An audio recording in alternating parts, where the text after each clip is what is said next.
على سلامتكم. هاني جبت قصعتي وجيت، واليوم غادي نديرو الكسكس العاصمي بالطبع والشان. تبعوني. من تشكيلة كسكس ماما خيرت نخدم اليوم بالمتوسط. كسكس ماما اللي خدها لقب أحسن منتج عند الجزائريين ل 2022. غادي ندي زوج غرفيات كل وحدة فيها 250 غرام هكذا باش العبار نتاع الماء بعد يجيكم سهل.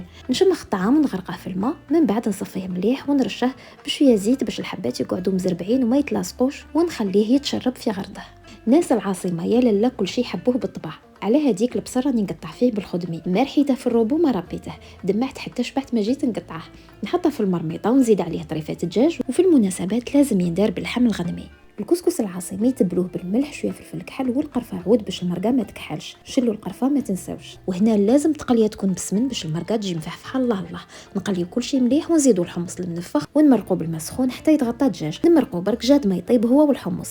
الخضره الوحيده اللي تجي في هذا النوع من الطعام هو اللفت. العاصميين الحقانيين هكذا كيديروه. بزاف يزيدوا القرعه وانا وحده منهم، بنتها تعجبني وحتى شكلها كي نسربيو الطعام. نحط اللفت هو الاول يطيب مع الدجاج باسكو يشد شويه في الوقت، ونبلع على كوكوط مده ربع ساعه. ودرك نولي للطعام اللي تشرب مليح، نحلحله بين يديا، وهنا كل حبه راهي وحدها، ونحطها يفور الفوره الاولى مده ربع ساعه. وكي تبلعوا الكسكاس راح يكون تفار عندكم متجانس. نحل الكوكوطه ونزيد الكورجات ونبلع عليها برك 10 دقائق، ونحي الكسكاس من فوق القدره، ونعاود الطعام نملحه شويه نشمخه. وهنا كل 250 غرام تاع طعام يقابلها 250 مليلتر تاع الماء. زيدوا برك مغرف صغيره زبده منعه يتلاصق وخلوه يتشرب. هكذا الطعام تاعكم يتعاود مليح. ونفوتوا درك لمريقتنا البيضه على قولة الجزائريين، ريحتها جات تحسب راني في عرس من عراس الجزائر. نخليها اباغ ونحل الطعام ونحطها يفور الفوره الزوجه مده 15 دقيقه.